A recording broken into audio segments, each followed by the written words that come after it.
Good morning, good morning sa lahat. Dito ako sa gilid ng bahay. Nagbibideo po tayo ng mga dahon-dahon. Alam nyo ba kung ano ang dahon na ito? Sinong nakakakilala sa inyo sa dahon na ito? Napakalapad. Malapad pa sa aking mukha.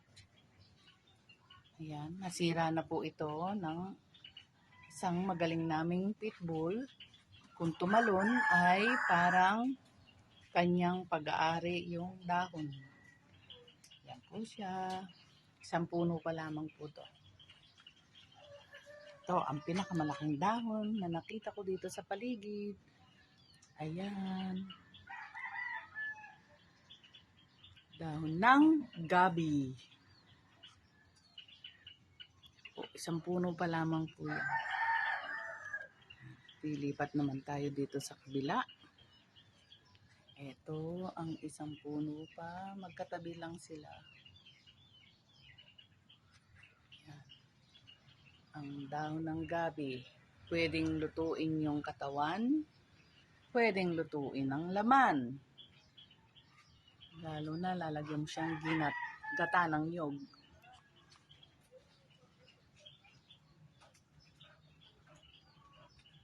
Marami po sila dyan naka sa gilid ng bakod. Lalayo tayong konti para makapture natin siya. Yan. Dahon ng gabi sa gilid ng bahay. Yan, sumasama pa yung aking bebe. Chasey! Chase! Look! Yan po, kasama si Chase. Maghahanap siya ng spot na pwede niyang, alam niyo na. Ayun na. Tinira niya yung, yung puno ng sili. Doon po sa banda roon, marami pang ganito kalalaking dahon ng gabi. Yan. Dahon ng gabi. Sa tabi ng gabi ay puno ng langka. Yan ang langka. Yan po siya. Yan. Tapos, sa ilalim ng langka, meron naman puno ng sili. Ayan ang puno ng sili. Mayroon ng ilang hinog. Ayan ang hinog na sili.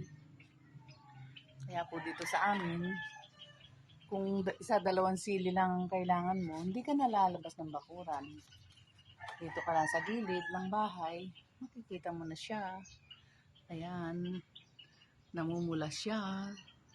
Hinog na kasi. Ayan.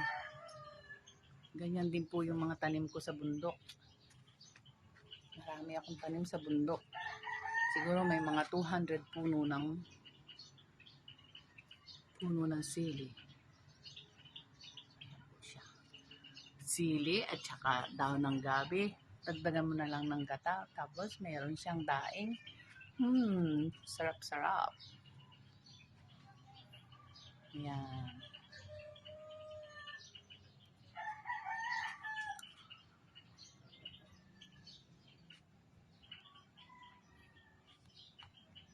Yan. Napakalaki. Kasi laki na po ng planggana. Okay. Thank you po.